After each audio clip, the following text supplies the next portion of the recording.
Labdieniņiem visiem! Šodien es gribētu pacelt tādu tēmu kā karmisko mijiedarbību veidi. Parunāsim par bērnu karmisko audzināšanu, parunāsim arī par karmisko mijiedarbību darbā, par pieķeršanos varai un arī par autovadītāju karmisko mijiedarbību. Tātad bērni. Jā, arī bērni ir karmiskās audzināšanas, turklāt savu vecāku audzināšanas instruments. Viņi mūs audzina ar savu raksturu, ieradumiem, uzvedību, attieksmi pret dzīvi un tā tālāk.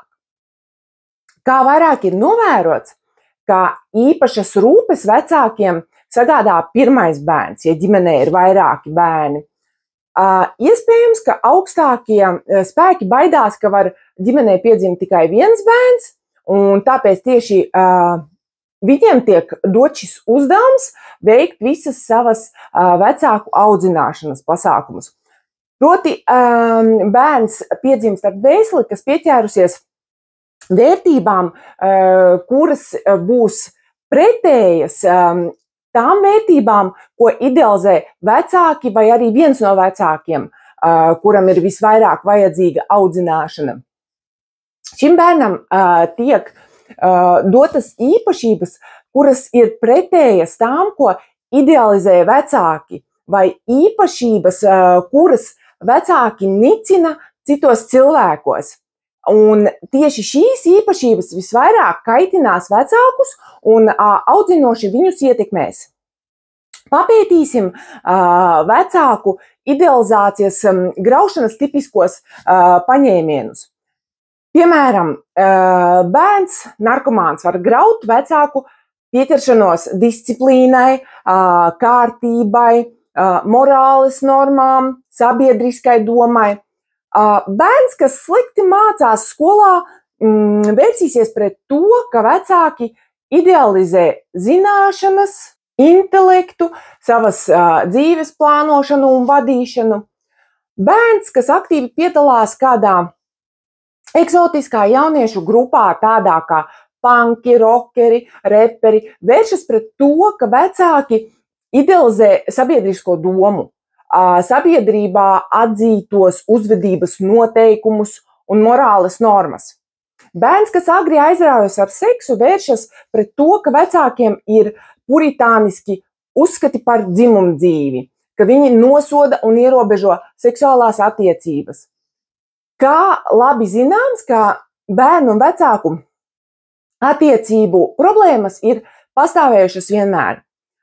Vecāki vienmēr ir nosodījuši jauno un norādījuši uz veco kā atdarināšanas cienīgu paraugu. Tas mūsu slavenais izteiciens, bet manā jaunībā bija savādāk. Bet jaunieši vienmēr ir augstāk vērtējuši jauno un nicinājuši veco. Zāles, kas palīdz izkļūt no šīs situācijas, ir savstarpēja piedošana un pretējās puses uzskatu un nostājas pieņemšana. Tagad aplūkosim situāciju, kad cilvēkiem bērns nepiedzimst. Kāpēc tā notiek? Droši vien tāpēc, ka vecāku kļūdaino uzskatu audzināšanas labad bērnam būtu nepieciešams pilns vecāku vērtību sistēmu graujošo īpašību komplekts. Taču šo īpašumu komplekts var būt tik liels, ka bērns, pildot savu karmisko uzdevumu pēc ierašanās šajā pasaulē, neglābjami pasliktinās savu stāvokli. Tas nozīmē, ka viņi noteikti paceltu savas karmas trauka satura līmeni, un lai tā nenotiktu, tad viņus nelaiž šajā pasaulē. Tāpēc, ja bērns ir gaidīts, tad vecākiem jāsamazina savas pieķeršanās mūsu pasaulē. Viņiem būtu jāizskaitļo šīs pieķeršanās, jārevidē savu uzskatu sistēma, jāpiedod mūsu pasaulē un tā jāpieņem, un līdz ar to jāsamazina sava bērna gaidāmā karmiskā slodze. Tad viņš var ierasties. Tālāk papētīsim nemazāk svarīgu mūsu dzīves jomu darbu. Vairums cilvēku darbā pavada aptuveni pusi savas dzīves. Bet ir, kas pavada vairāk, un tos mēs saucam par darbaholiķiem. Darbs cilvēkiem dod ļoti daudz. Tas ir materiālo nodrošinājumu, iespēju īstenot savus plānus un ieceres, apvienāt savu tieksmi pēc varas un valdīšanas, iespēju realizēt arī daudz ko citu. Un tieši tāpēc šajā jomā cilvēkiem ir daudz iespēju kaut kam pieķerties un notiekošo pārlieku ņemt pie sirds. Bet par to viņu sāk karmiski audzināt. Idealizācijas objektu un kļūdaino pārliecību komplekts te ir tikpat plašs kā citās situācijās. Piemēram, darbā īpaši bagātā organizācijā ļoti viegli var izveidoties pieķeršanās naudai un materiālajiem labumiem. Turklāt cilvēks uzskata, ka bez naudas nav nekādas dzīves un sāk nicināt tos, kuriem naudas nav. Varbūt otrādi, ka viņš sāk apvainoties uz dzīvi par to, ka tā nedod pietiekami daudz naudas un citu labumu. Tas nebūtu nenozīmē, ka jums nevajadzētu censties nopelnīt naudu un gūt citus labumus. Nē. Svarīgs ir, kas cits jūsu attieksme pret šiem materiālajiem labumiem. Ja jūs tos idealizējat, tas ir uzskatāt, ka dzīvei bez tiem nav jēgas, tad jums var rasties lielas problēmas. Šī idealizācija var izpausties dažādi. Kāds ienīst tā saucamos jaunos krievus par viņu bagātību un uzskata, ka paša dzīve nav izdevusies, jo nav tik daudz naudas. Cits sapņo nopirkt jaunu automašīnu un jūs jūtas sarūktināts, ja kaut kādu iemeslu dēļ kaut kas nojūk un nenotiek tā, kā viņš to plānojas. Vēl kāds par dzīves mērķi uzskata kaut kādas peļņas gūšanu un paliek agresīvs, kad nauda aiziet gar degunu. Un tā tālāk. Kā jūs jau sapratāt, var tiekties pēc kā vien gribas, bet nedrīkst ilgstoši apvainoties uz dzīvi vai just pret to sapīkumu, ja jums kaut kas nesanāk, kā jūs esat iecerējis vai kā jums gribas. Citreiz varbūt gribas pateikt kādu rupjāku vārdiņu, bet neradiet sevī šīs ilgstošās negatīvās emocijas. Ja jums tādas rodas, tad jūsu uzraugs pieliks lielas pūles, lai novestu jūs līdz daudz sliktākam stāvoklim, kurā jūs sapratīsiet, ka nebija vērts turēt ļaunu prātu uz šo pašreizējo situāciju. Mūsu stāvokli vienmēr ir iespējams pasliktināt, novedot līdz pilnīgam trūkumam, paralīzei vai pat nāvei. Nākamais idealizācijas temats ir vara, gods un pielūgsme. Šādas pieķeršanās bieži vien ir jauno komercorganizāciju vadītājiem, kam izdevies pārbūves duļķēnajā ūdenī nomakšķerēt lielus īpašumus. Bijušie inženieri vai zinātniskie darbinieki, teiksim, negaidīti kļuvuši par bagātu banku vai tirdzniecības sabiedrību prezidentiem un ir ieguvuši savā rīcībā faktiski neierobežotus resursus, naudu, cilvēkus, nekustamo īpašumu un tam līdzīgi. Un tādā veidā viņi ir nonākuši visatļautības un visvarenības eiforijā. Viņi sāk nicināt savus bijušos sociālisma celtniecības līdzdalībniekus, kuriem, varētu teikt, ir mazāk paveicies. Bet šī nicinošā attieksme pret cilvēkiem tiek sodīta diezgan bargi. Dažreiz līdz pat algotam slepkavam, kuram dota pavēle palīdzēt baņķiera dvēselei no šīs pasaules pārcelties uz smalko pasauli un ne jau uz tiem augstākajiem stāviem. Vēl viena tipiska kļūdaina nostādne ir pārliecīga uzticēšanās cilvēkiem, viņu godīguma, krietnuma, izpildījuma idealizācija. Uzņēmēja darbībā šī idealizācija izpaužas kā pārmērīga uzticēšanās savam biznesa partnerim, kad jūs uz vārda ticat viņa solījumiem un neprasāt ne garantijas, ne savu attiecību dokumentāro noformēšanu. Cilvēki bieži cits citam aizdod naudu, un tas ir ok, tas ir normāli. Bet nav ok, ja jūs idealizējat to, kuram jūs aizdodat naudu, jo viņš jūsu idealizāciju sagraus. Un šādi piemēri ir ļoti daudz, un ir arī masveida idealizācijas sagraušanas gadījumi. Tādi gadījumi kā finanšu piramīdas. Šo piramīdu veidotāji audzina miljoniem cilvēku, jo cilvēki idealizēja pārticību un materiālo tam dēļ neapdomīgi uzticējās katram, kas solīja šo sapni īstenot. Kas no tā visa iznāca, čiks un viss. Cilvēki zaudēja savu naudu.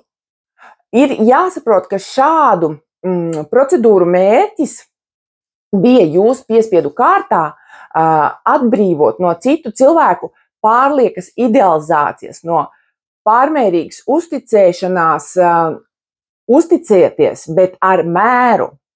Vēl viena kļūdaina pārliecība, tie ir centieni visu pasauli pakļaut savai kontrolei, tas ir saviem plāniem.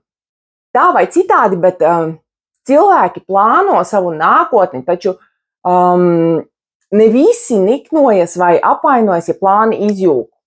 Un jo vairāk cilvēks centīsies, lai viss notiktu pēc plāniem, jo principā viņam tas sliktāk izdosies.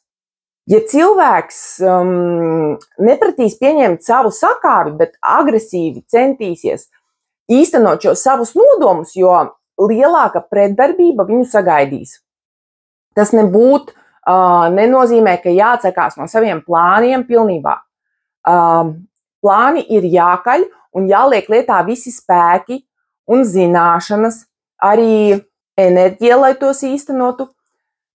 Taču nedrīkst apvainoties, ja kaut kas nenotiek ne tā, kā plānojat. Nedrīkst apvainoties uz cilvēkiem, ja viņu rīcība nesaskan ar jūsu prasībām. Jūs varat rāties, kliegt, tiesāties, rakstīt sūdzību, bet tas viss jādara tā viegli, savā sirdī piedodot principā visiem. Ja jūs pārbaudi neizturēsiet un sāksiet dusmoties, situācija vēl vairāk pasliktināsies un nepatikšanas progresēs, līdz negatīvie apstākļi pilnībā sagraus jūsu plānus un arī jūsu idealizāciju.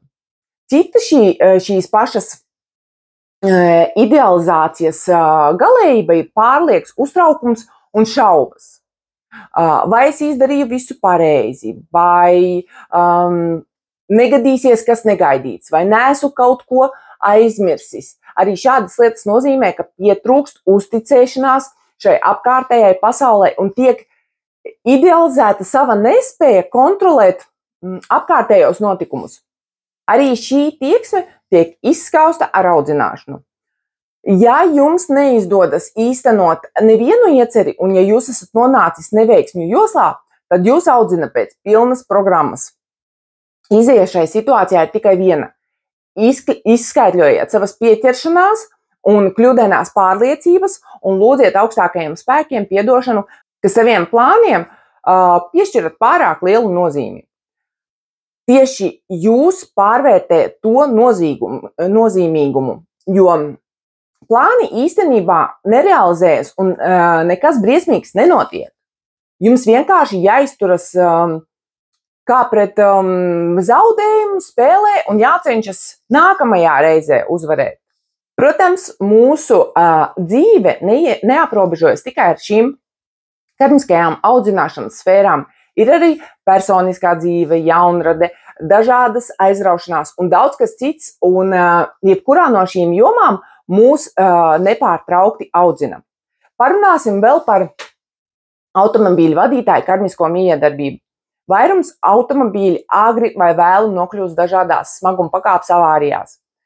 Un šie cēloņi ir visdažādākie.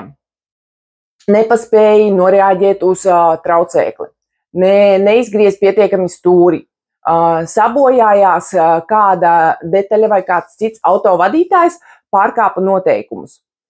Vairums autovadītāju avārijas uztver kā nejaušus, negaidītus un neprognozējumus gadījumus.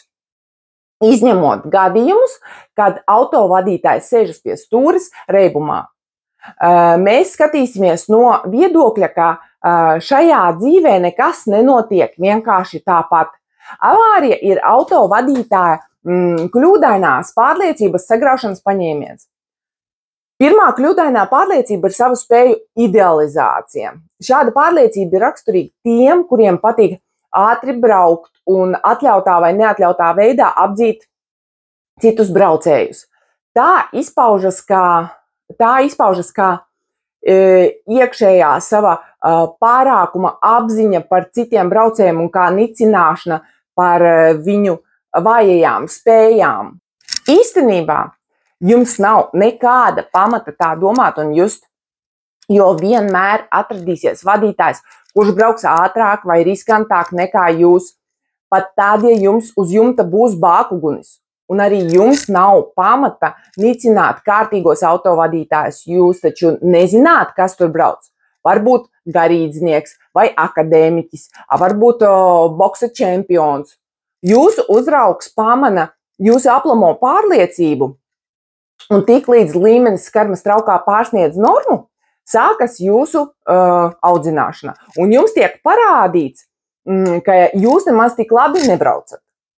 Uzraugs kādā brīdī nobremzē jūsu reakciju, un jūs varat nokļūt avārijā. Audzināšanas pasākumi notiek progresējošā veidā, atkarībā, cik daudz negatīvo domu un emociju esat uzkrājis.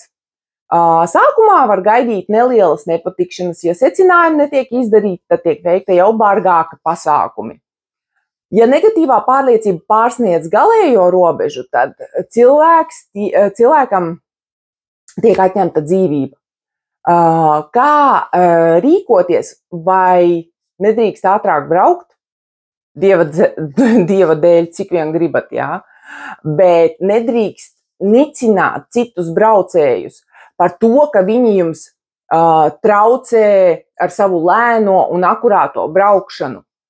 Izjūtiet līdzjūtību pret tiem cilvēkiem, kas nav tik prasmīgi autovadītāji kā jūs, un domās atvainojieties viņiem, ka jūs nevarat braukt tik lēni, cik viņi, ka jums jāskrien ir ātrāk. Citam varbūt liksies, ka tie ir nieki, bet šie nieki var jums ietaupīt daudz laika, naudas un dažādas klapatas. Vēl viena tipiska ar auto saistīta kļūdaina pārliecība ir auto kā materiālā labuma idealizācija. Daudziem cilvēkiem auto kļūst par dzīves mērķi, par sapti, pierādījumu tam, ka viņi ir kaut ko sasnieguši. Ja jums ir labs auto, jūs sākat justies pārāks par citiem, jā, kuriem ir švaki auto vai vispār nav. Jūs atkal absolutizējat savu pilnību un nicināt citus tikai tāpēc, ka jums pieder spīdoša dzelzs kārba, lai arī cik laba tā būtu. Lai jūs atbrīvot no šīs kļūdainās pārliecības, jūsu uzraugs veiks pasākumus, kuri noplicinās jūsu pašapziņu un nicinājumu pret citiem. Vienkāršākais ceļš ir sagādāt lielākas rūpes par autoremontu, kas viegli ir izdarāms ar nelielu autoavāriju, un vienalga, vai jūs būsiet pie stūres vai varbūt kāds cits. Ja gadījumā jūs ātri likvidējat avārijas sekas un jūsu pārliecība nemainas, tad jums vispār var atņemt jūsu idealizācijas objektu. Apslēptā līmenī jūs pats varat kļūt par savu auto nozagšanas iniciatoru un otrādi. Ja jūs neidealizējat savu auto, lai cik grezens tas būtu, ar to nekas nenotiks, jo jūs audzināt nav pamata un zagļi ņemsies ar citu auto vadītāju audzināšanu. Cits idealizācijas variants ir, kad jums vispār nav auto vai ir vecs auto un jūs ar sajūsmu raugāties uz greznajām mašīnām. Varbūt jūs slepus ienīstat šo auto īpašniekus vai varbūt jūtat aizvainojumu par savu neizdevušos dzīvi. Tā jūs idealizējat bagātību un materiālo labklājību un nosodat savu pašreizējo stāvokli. Audzināšanas nolūkos jūsu uzraugs var vēl vairāk pasliktināt jūsu materiālo stāvokli. Pat jūsu vecais auto var visu laiku plīst vai nokļūt avārijā un var arī tikt nozagts. Ja jūs krājat naudu jaunam auto, tad jūsu finansiālais stāvoklis pasliktināsies un jūs nonāksiet daudz sliktākā stāvoklī. Un raugoties no tā skatu punkta, jūsu tagadējais stāvoklis jums šķitīs pat ļoti kārdinošs. Neapvainojieties uz dzīvi, ja jums kaut kas neizdodas un ka jūsu finansiālais stāvoklis ir varbūt sliktāks nekā citiem. Jo vairāk apvainosieties, jo nesaudzīgāk jūs audzinās un tā var turpināties līdz pilnīgai nabadzībai. Var arī būt slimība vai pat nāve.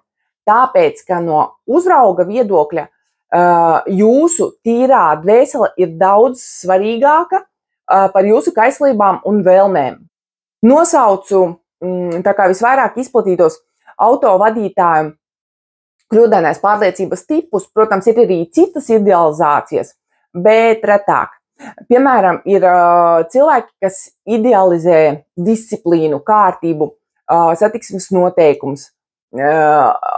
Teiksim tā, ka cilvēks pats ļoti ievēro noteikumus un nosoda tos, kuri noteikumus pārkāp. Turklāt nosodījums var izpausties diezgan demonstratīvi, kā kritiska signalizēšana, apzināta braukšana ar daudz mazāku ātrumu un tam līdzīgas izdarības. Var izpausties arī apslēpti, ka iekšā viss vārās, bet uz āru nekas nenāk. Jebkurā gadījumā mūsu uzraugs visu pamana un seko audzināšana. Tiks sagrauta jūsu pārliecība, ka visiem jābūt disciplinētiem, un jums trāpīsies ļoti daudz nedisciplinētu autovadītāju, kas ar savu rīcību jūs spiedīs pašam pārkāpt noteikumus. Nav izslēgts, ka rezultātā varat iekļūt avārijā, kurā vainīgs būsiet tieši jūs. Tas nebūtu nenozīmē, ka mūsu zemapziņai nepatīk disciplīna. Tā ir pilnīgi vienalga cilvēka izdomātie noteikumi par uzvedību uz ceļiem vai sabiedrībā. Tā rūpējas par jūsu dvēseles skaidrību, lai tā nekļūtu ļauna un lai nesodītu nevienu kārtības pārkāpēju. Tieši tāpat var atsevišķi aplūkot kļūdainās pārliecības, kas piemīt politiķiem, zinātniekiem, māksliniekiem un citiem. Jums ir jāsaprot viens, ja kaut kas ir noticis, tātad mani par kaut ko audzina. Un jāsaprot ir tikai tas, par ko mani audzina un jālabojas. Pamatojoties uz visu iepriekš apspriesto, varam mēģināt saprast, kas ir karma. Varētu tad teikt, ka karma ir sistēma, pēc kuras cilvēka dvēseles tiek audzināts saskaņā ar augstāko spēku noteiktajām normām. Bet galvenā norma, acīm redzot, prasa neko pasaulīgu neidealizēt. Mūsu audzināšana tiek veikta ar kliņģera un pātagas metodi. Ja cilvēks uzvedas pareizi, viņš saņem visu, ko vēlas. Ja uzvedības noteikumi tiek pārkāpti, tad tiek sodīts, un soda bargums ir atkarīgs no cilvēka spītības vai nesaprātīguma. Tātad, ja cilvēks ieņem novērotāja pozīciju, viņš ļoti viegli uztvers sava uzrauga signālus un pareizi uz šiem signāliem reaģēs. Turpretī, ja viņam ir savs viedoklis, un viņš neļaujas audzināšanai, tad viņam atņems dzīvību, jo viņš šai dzīves ekskursijā ir slikti uzvedies. Mūs audzina vienmēr un visur, vai mēs to gribam vai nē. Visiem zināmais princips, likuma nezināšana, neatbrīvo no atbildības. Taču dzīve nav barga tieši pret jums. Tā pret visiem cilvēkiem izturas vienādi. Tāpēc domāju, ka jums atkal šis stāsts varbūt ļaus kaut ko pārdomāt un ir pienācis laiks izdarīt secinājumus. Tiekamies nākamajā video, būs atkal jaunas tēmas.